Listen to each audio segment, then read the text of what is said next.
जरा छीटा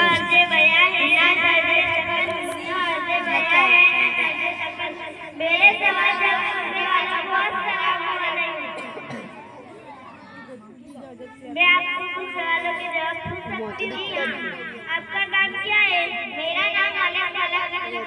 आपके मदरसा का नाम क्या है? मेरे मदरसे का नाम मदरसा नमाज जनाजा में कितने सजदे होते हैं? नमाज जनाजा में कोई सजदा नहीं होता। सबसे पहले अज़ान सबसे पहले अज़ान इस्लाम की कितनी बुनियादें आप वुज़ू की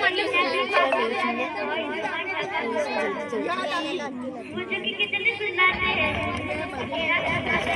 वुज़ू की दूसरी सुन्नत कौन सी है? वुज़ू की दूसरी सुन्नत गुस्ला की कितनी सुन्नत है?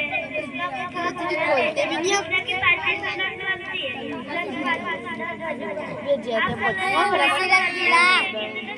ले ले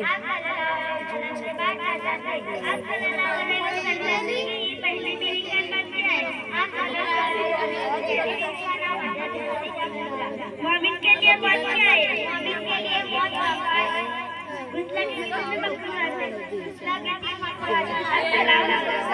की